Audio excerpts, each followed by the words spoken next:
Boa noite. Boa noite. Vamos começar então esse drama das Escrituras. Se alguém puder encostar a porta lá para nós, por favor, para a gente ficar mais tranquilo, né? Se alguém chegar, isso, aí alguém pode abrir lá. Quem conseguiu ler o livro? Eu consegui, é verdade. Deixa eu você baralhar muito a minha cabeça. Eu vou esperar a leitura do drama, só para vocês entenderem, o Gorin, ele é americano, né? Então os americanos, eles têm uma forma diferente do que a gente de escrever os livros, geralmente. Ele usa uma argumentação, então ele vai uma argumentação em linha reta, aí depois ele volta e vai passando em cada ponto. Então a gente tem que exercitar um pouco essa característica da leitura do Gorin. Então ele vai tratar do tema de uma forma geral e depois ele volta dando pinceladas em cada parte. E aí, não sei se quem leu aí leu o prefácio, eu não coloquei pra gente ler hoje, né? Mas é legal vocês lerem depois. E ele vai dizer que muitas vezes a gente lê a Bíblia como quando a gente entra numa loja de bugigangas, como se fosse a loja do seu geral, em que você abre a Bíblia e cada vez que você lê a Bíblia você descobre uma coisa interessante, mas você não consegue conectar essas coisas interessantes.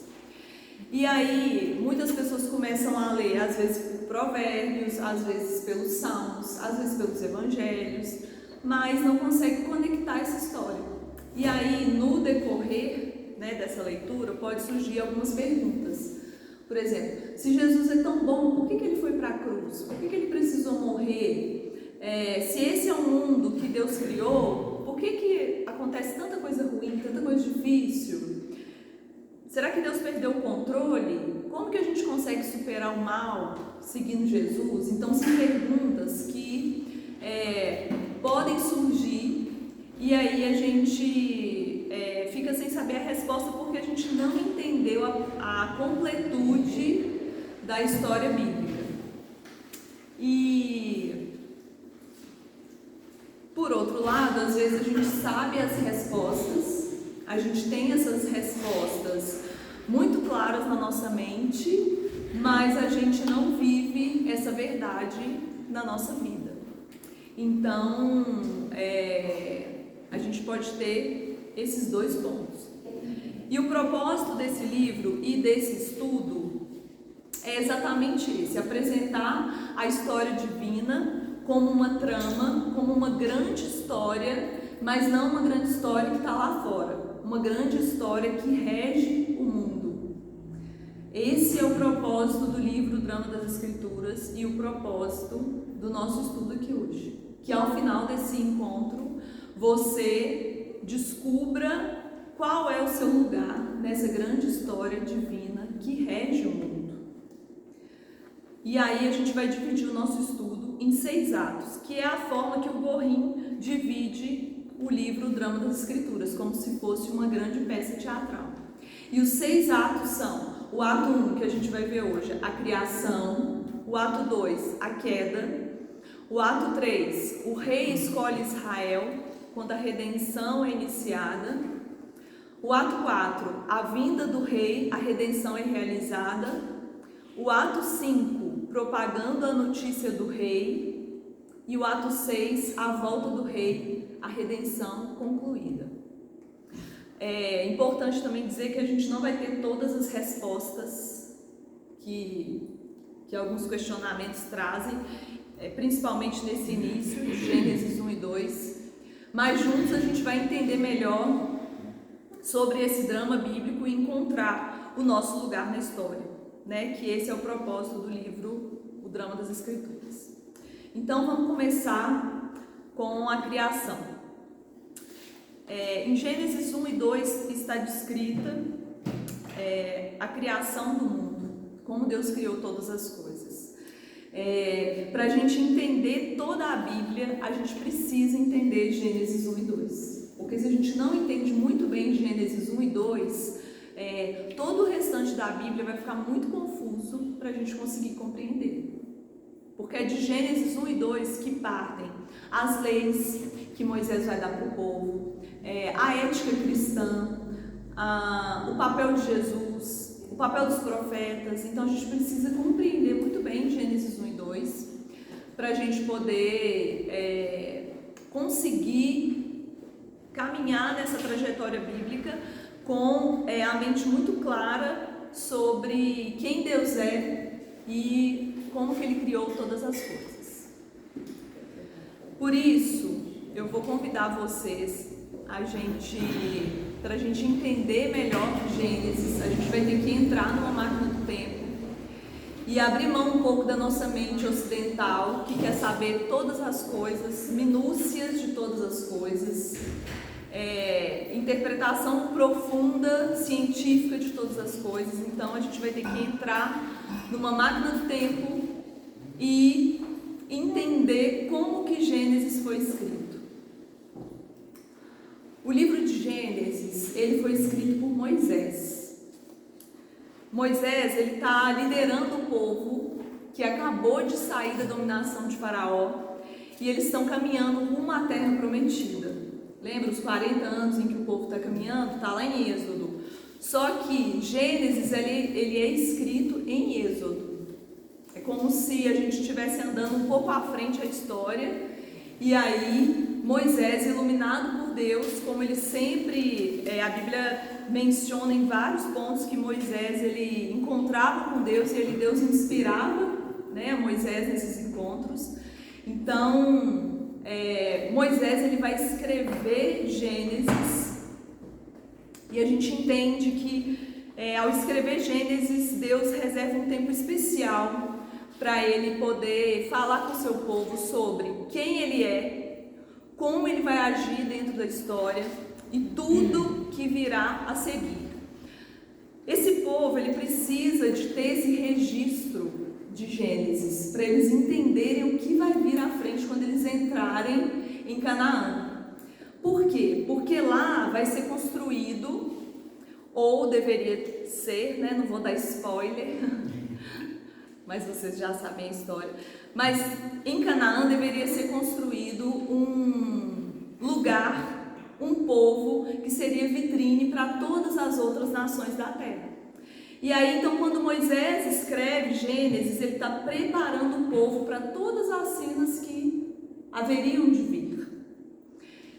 E aí, a gente precisa pensar um pouquinho sobre quem era esse povo. Esse povo, ele era escravo. Eles viveram por 400 anos escravos sobre o domínio de Faraó.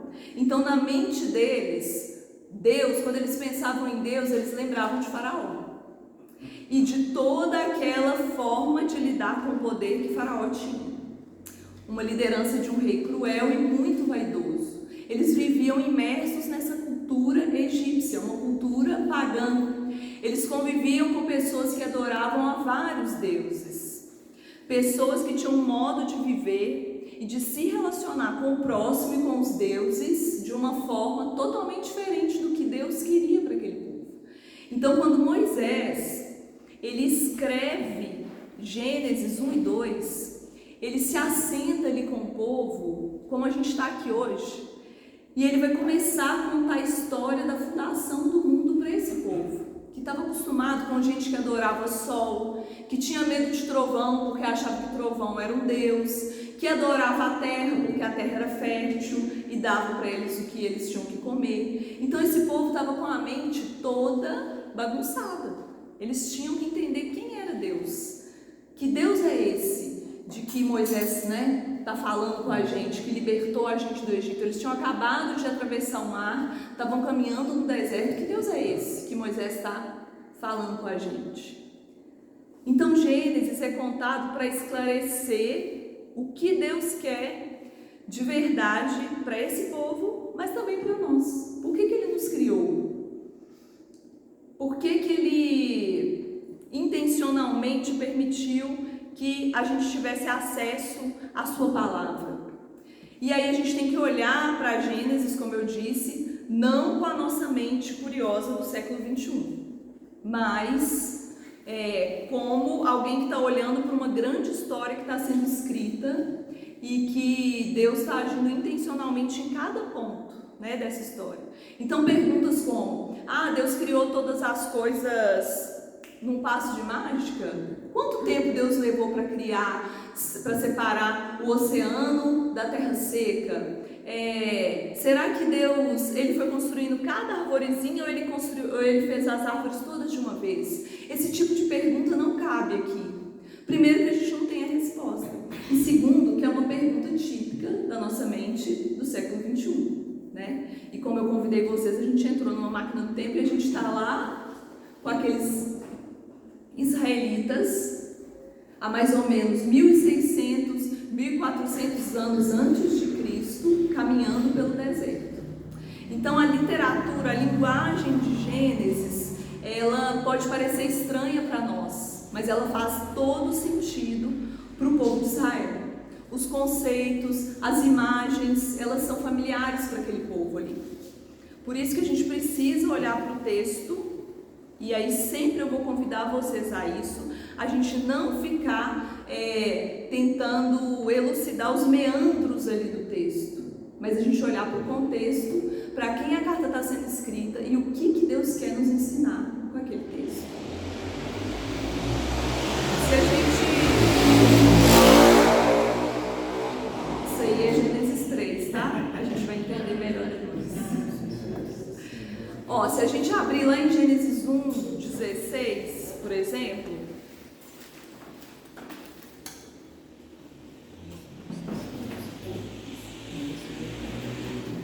Deus fez dois grandes luminares, o maior para governar o dia e o menor para governar a noite.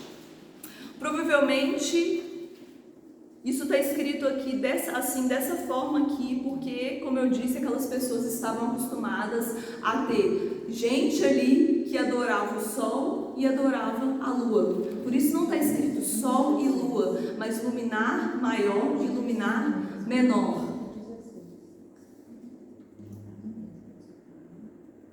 É como se a escritura estivesse apontando para algo que foi criado por Deus. Então, quando a Bíblia coloca que Deus fez os dois grandes luminares, o povo começa a pensar: que Deus é esse que criou o Deus Sol e o Deus Lua? Eles começam a fazer perguntas. Quando a Bíblia coloca assim, dessa forma, né, para a gente, ela está mostrando que Deus é criador. Já dá indícios para aquele povo que o Deus que libertou eles do Egito é o Deus que também criou todas as coisas. E isso vai ficando cada vez mais claro para nós. Por quê? Em Gênesis 1, lá no início está escrito assim, no princípio, Deus. A palavra Deus aqui é Elohim. E a palavra Elohim é um nome comum para Deus, usado em todo o Antigo Oriente, em toda aquela região ali que o povo estava. Então eles já sabiam que Elohim era Deus. Só que aí em Gênesis 2:4, a gente tem assim: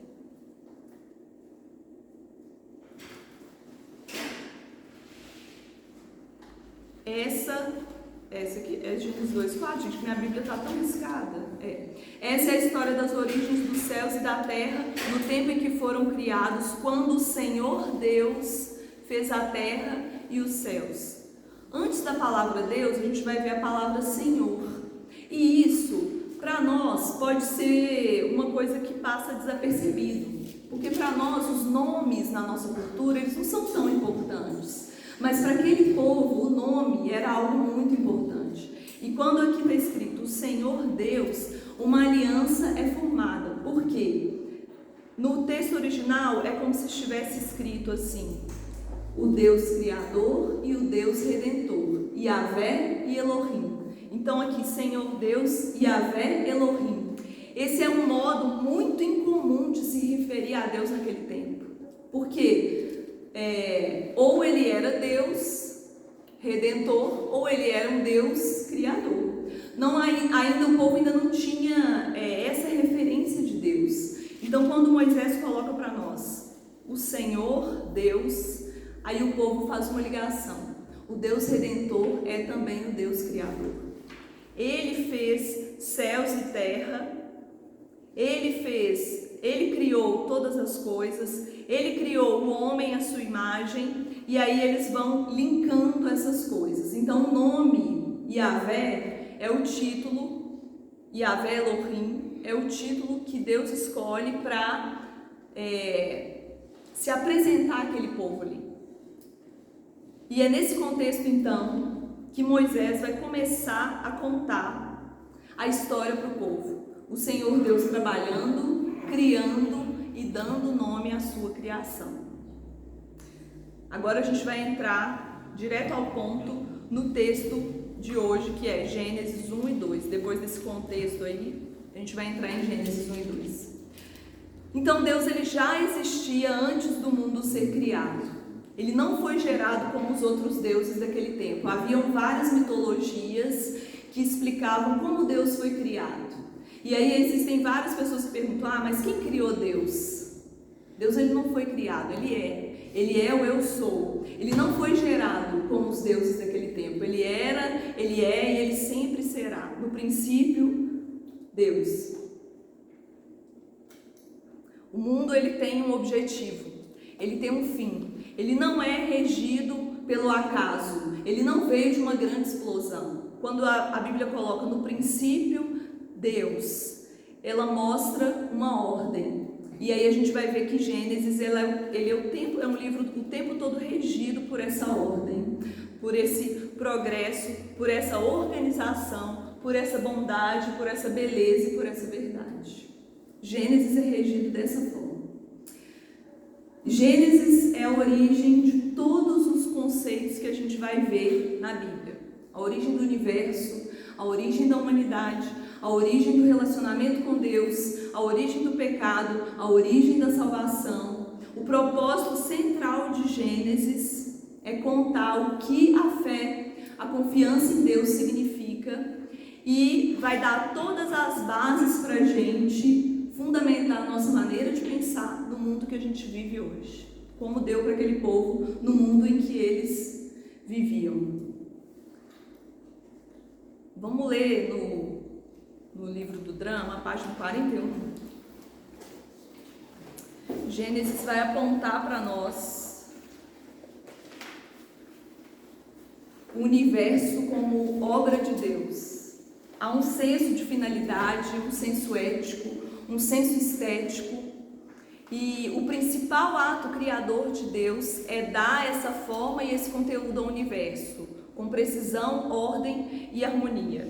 Lá no final da página, assim como Deus é aquele que coloca o tempo em movimento e estabelece o clima, Ele também é responsável por estabelecer todos os outros aspectos da existência humana. A disponibilidade de água, a capacidade da terra produzir vegetação, as leis da agricultura, os ciclos sazonais, cada uma das criaturas de Deus criadas com um papel a desempenhar. Tudo isso foi ordenado por Deus e era bom e não era tirânico e nem ameaçador. Tudo que Deus criou reflete bondade, beleza e verdade. É por isso que o apóstolo Paulo vai dizer que nós somos indesculpáveis quando a gente não consegue reconhecer Deus na sua criação. Somos indesculpáveis. Toda a criação reflete quem é Deus e o que Ele fez e o que Ele faz.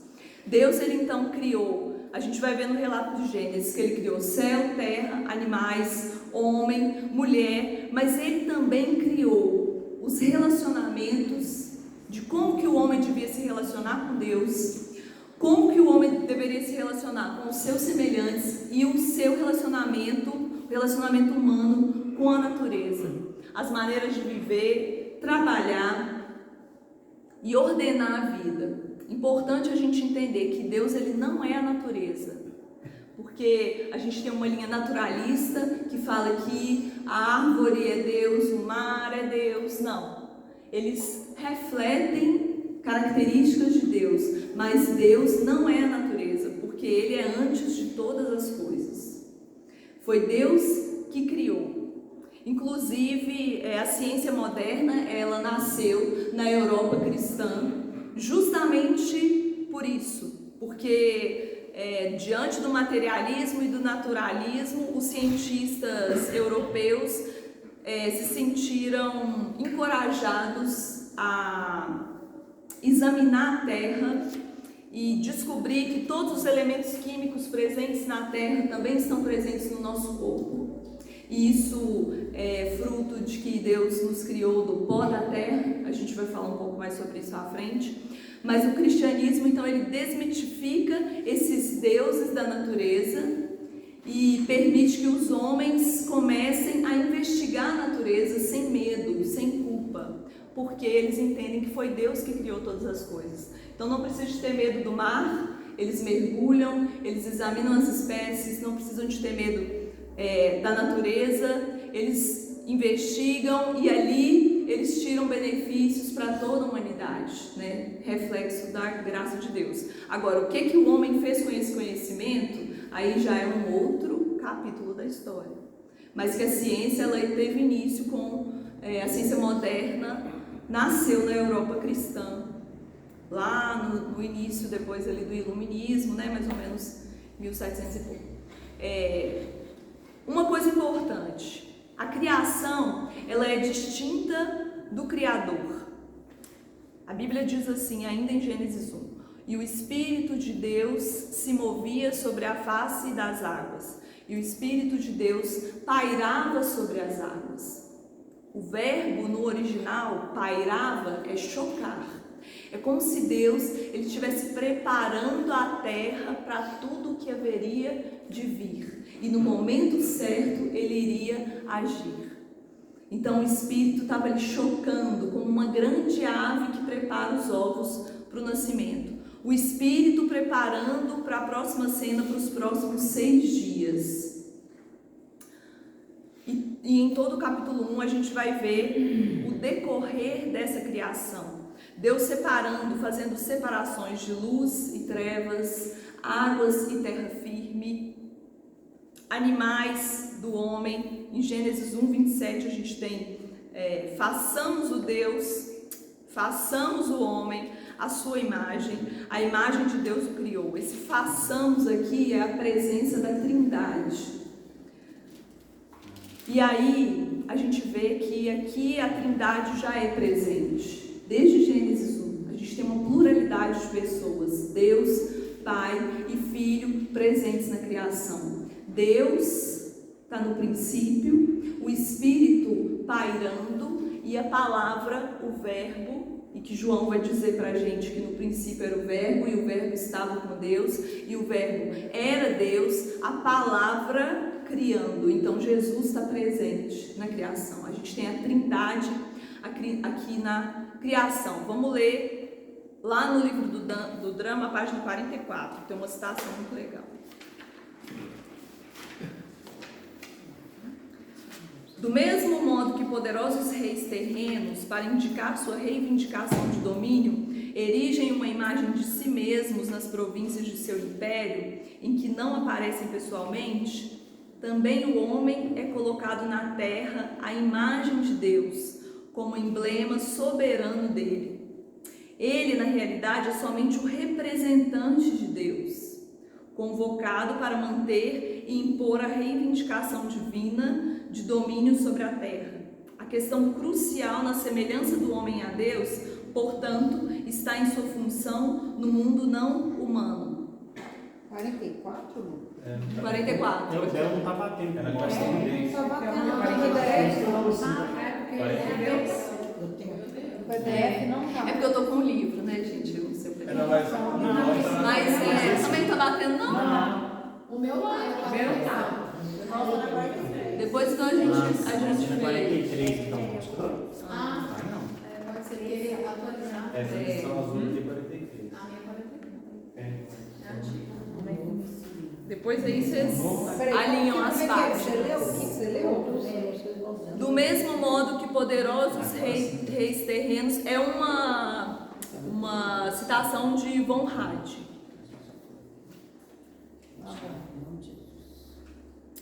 Ô, Jô, você pega uma água para mim? Então, o que essa citação está querendo dizer? Tá uma adiante o meu aqui, já acho que Lá na frente a gente também vai ter essa mesma citação, só que em nome de Jesus.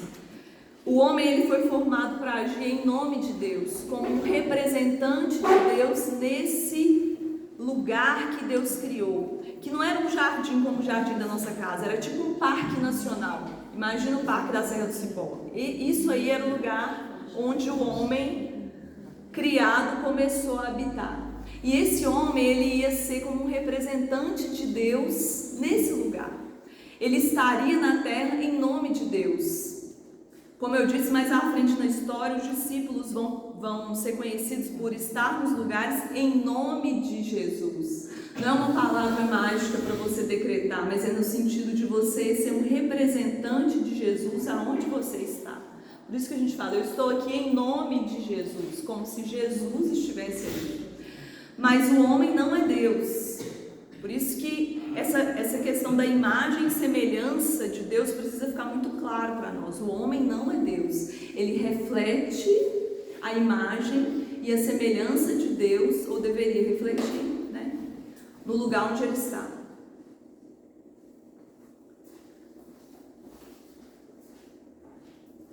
Então, se em Gênesis 1 a gente tem a criação do cosmos, em Gênesis 2 a gente vai ter a criação do homem. E aí é como se Moisés pegasse o verso Gênesis 1, 27 e olhasse para ele mais de perto.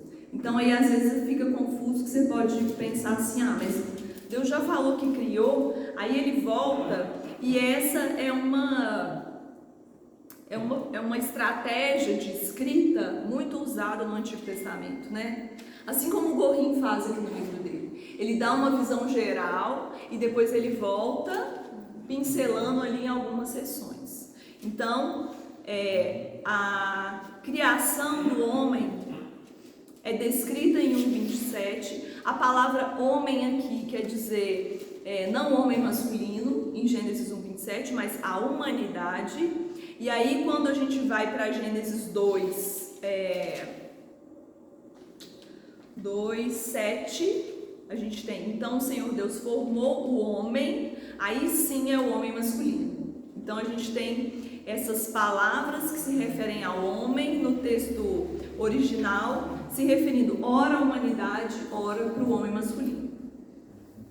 Então agora a gente vai entrar, a gente viu que Deus criou todas as coisas, que Ele é Senhor de todas as coisas, que Ele não é a natureza, mas Ele está na natureza, que Ele criou tudo no princípio de bondade, verdade e beleza, que tem uma ordem, um progresso para as coisas acontecerem.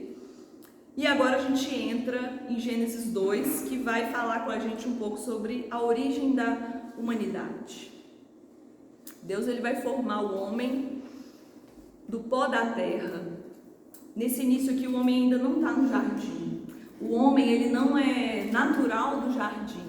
Deus é que o leva para o jardim, para esse lugar especial. O homem é como se ele tivesse sido feito, formado no campo, na terra. Ele é feito do pó da terra. Se a gente lê Gênesis 2:10, a gente vai ver que havia muita coisa boa nessa terra. Tinha ouro, tinha bidélio, que é uma espécie de resina aromática, tinha ônix, tinha muitos rios, tinha muita coisa valiosa. Mas Deus escolhe fazer o homem do pó da terra. Talvez o elemento mais de menor valor. E isso a gente também precisa parar e prestar atenção, porque Deus está querendo nos falar alguma coisa sobre isso. Por que Ele não fez um homem de ouro? Porque o ouro daquela terra era excelente, está escrito aqui. Por que Ele não fez de bidélio, que é algo que nem existe mais? Por que não fez do pó da pedra de ônix, mas escolheu fazer o homem do pó da terra? Talvez porque aquelas pessoas ali, isso aí já sou eu que estou falando, tá, gente? Não está na Bíblia.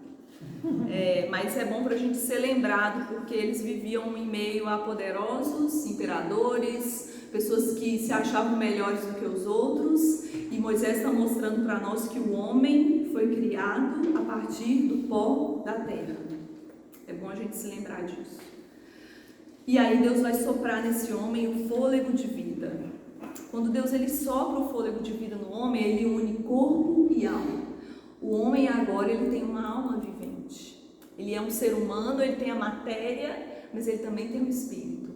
E aí Deus sopra nele esse fôlego de vida e dá a ele vida. É importante a gente entender isso, porque em Gênesis 3 vai acontecer uma desconexão.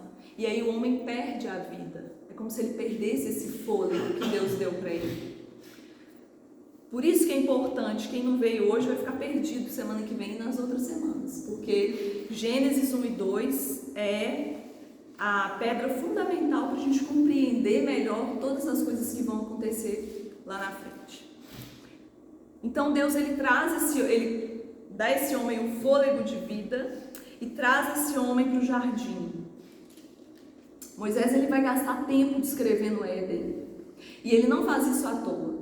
Ele gasta tempo escrevendo Éden, por quê? Será que ele era um cara muito focado nos detalhes?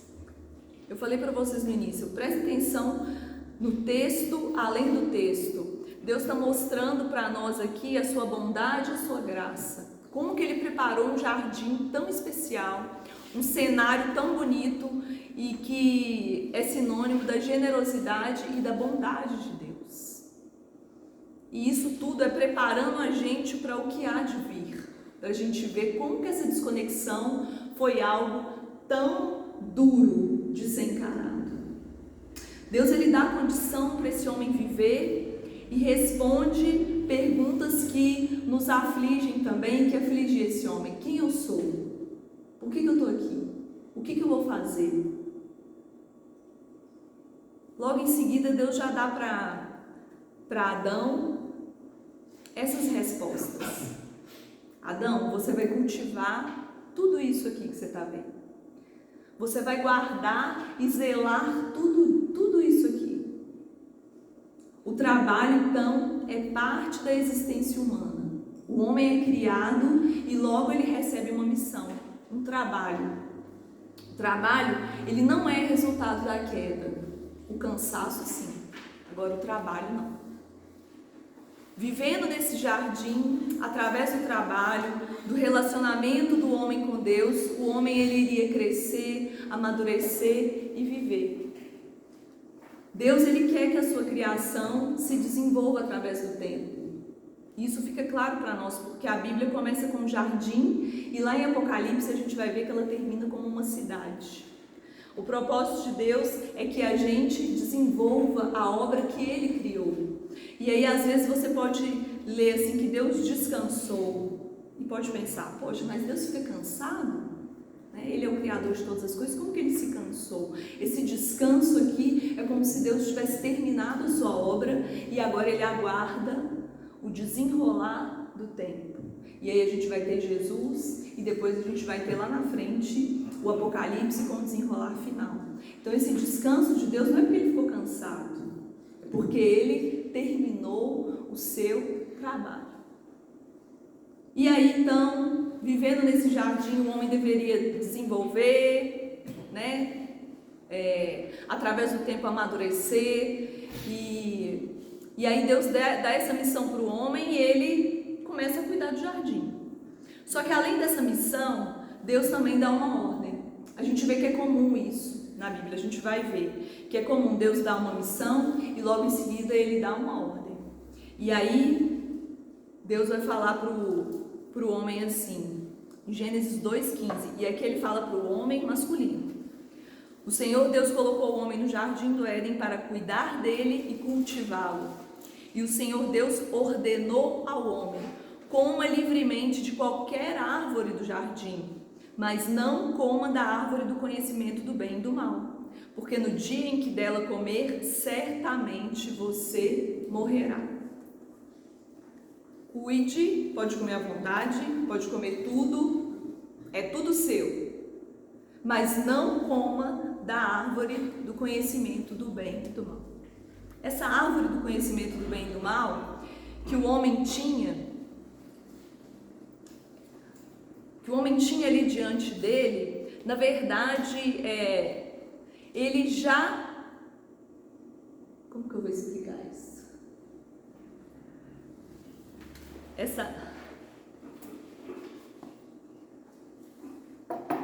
esse conhecimento do bem e do mal, o homem já tinha isso nele.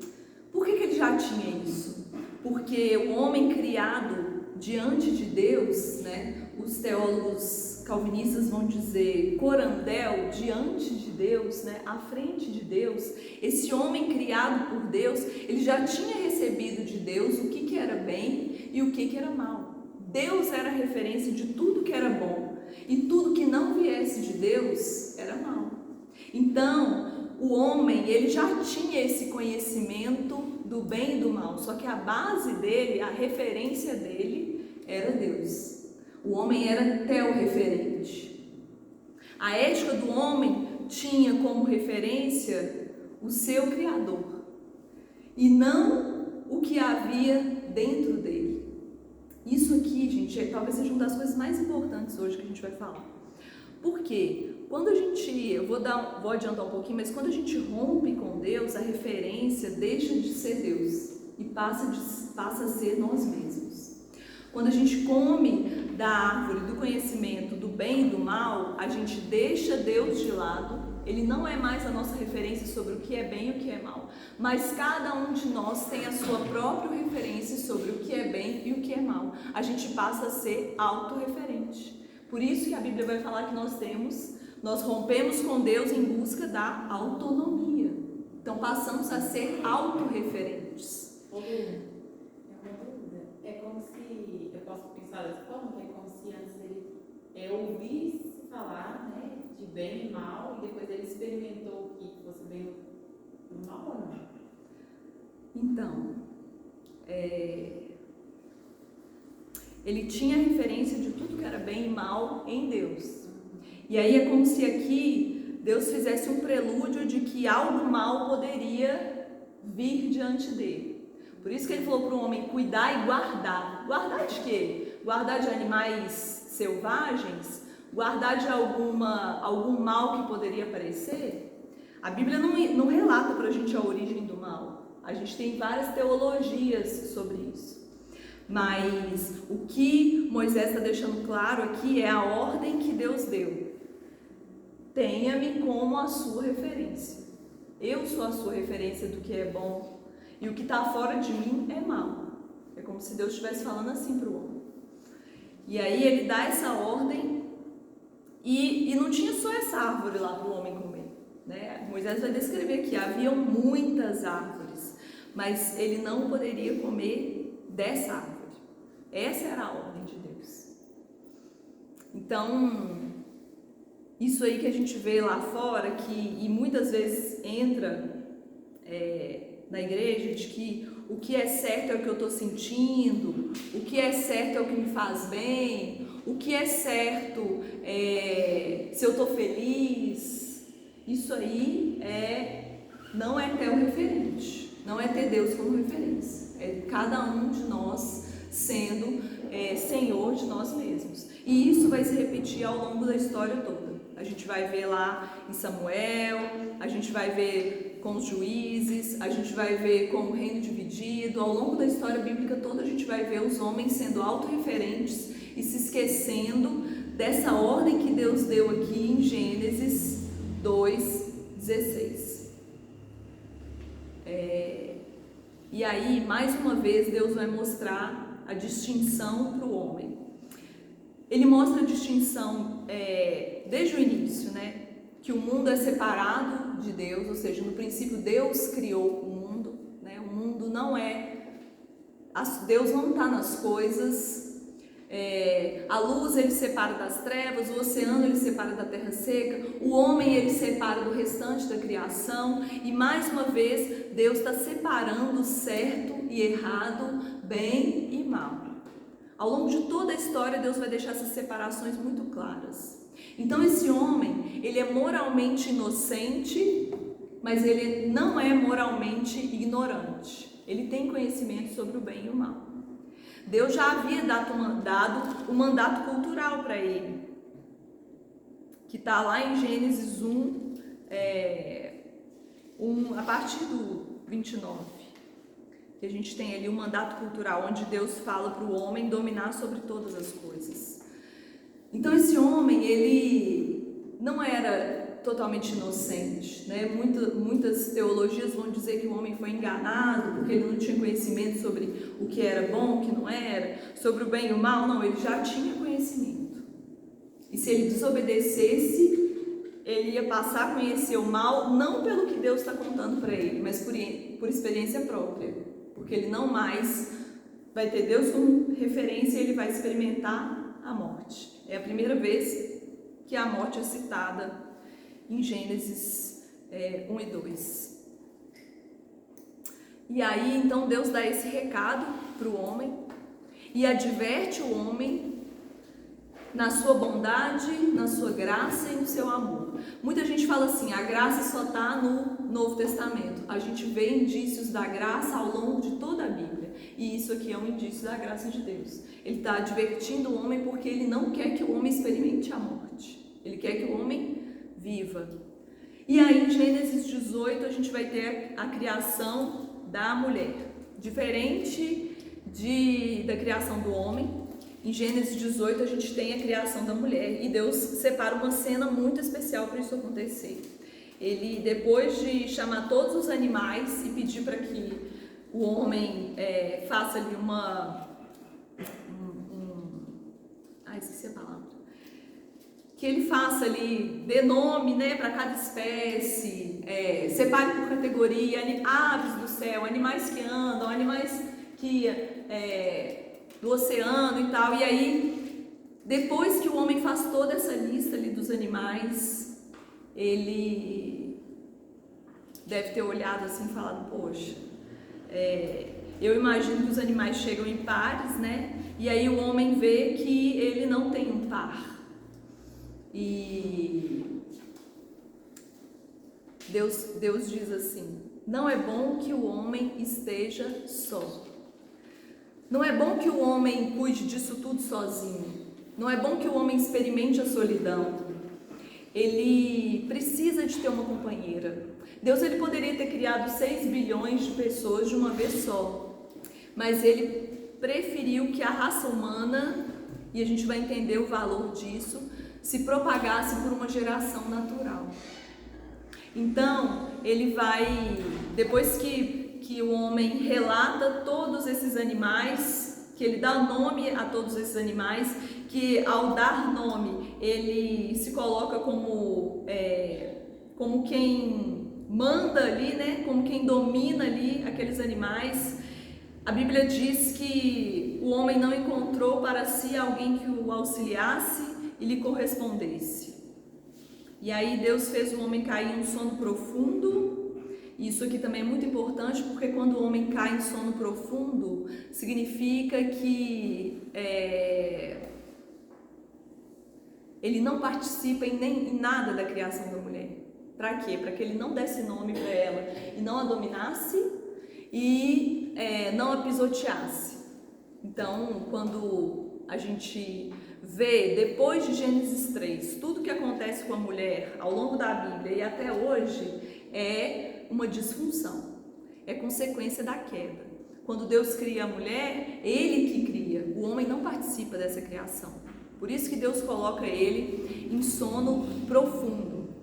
E aí ele se refere agora a um humano do sexo feminino e ele dá o adjetivo de auxiliadora para que ajudasse o homem a cuidar e guardar esse jardim e encorajá-lo a não desobedecer a Deus.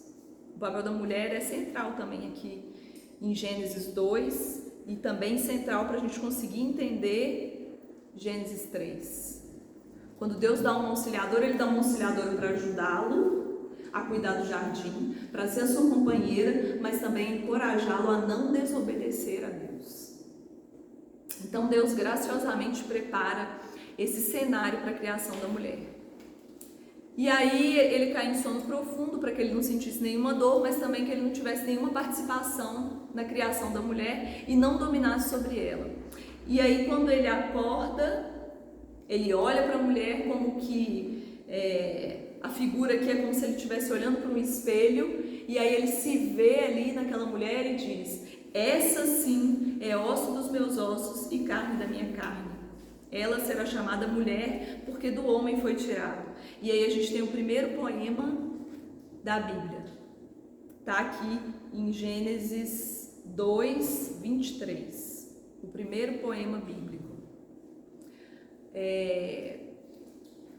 Aqui, logo depois, a gente tem aí o conceito de casamento. Aqui na comunidade a gente teve uma série que tratou só desse versículo aqui. E por que isso está aqui? Você pode pensar, poxa, depois que Deus criou homem e mulher, aí vai falar que por essa razão o homem deixará pai e mãe e se unirá à sua mulher. Que coisa estranha isso está aqui.